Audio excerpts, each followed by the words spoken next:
All right, this is a note for anyone out there. I'm dealing with a 289D3.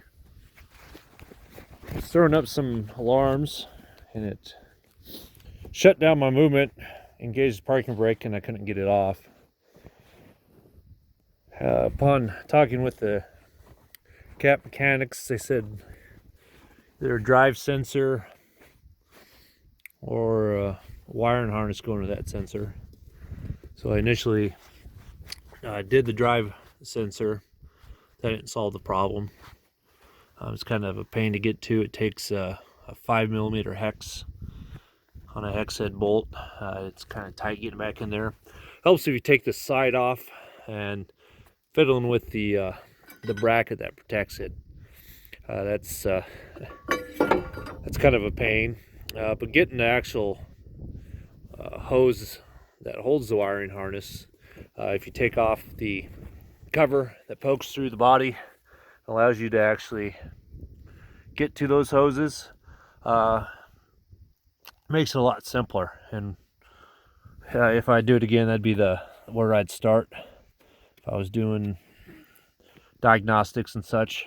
So what I did is I had the new sensor in, so I took my new wiring harness that I got today, plugged it in, and I ran it over top just because I didn't want to fiddle with getting it all in there again and then have it not work.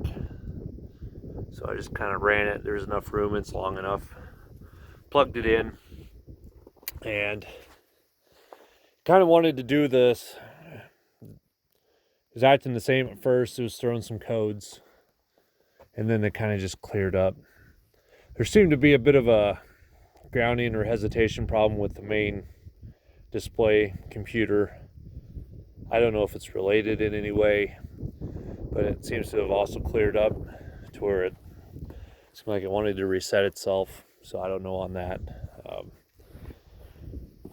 So yeah, now I just got to take that out, feed it through there, and getting it all tightened up and everything bolted back together. Thing to note, the tech did tell me that here recently there's been a service bulletin out for these machines, specifically for the drive motor sensor wiring harnesses. There's two of them that come off a central pigtail where it splits and goes out to each drive motor, but that there was a service bulletin update and a new part that is supposed to hold up a little better. Apparently this is a common problem. Again, this is a 2022 machine, early 22 machine.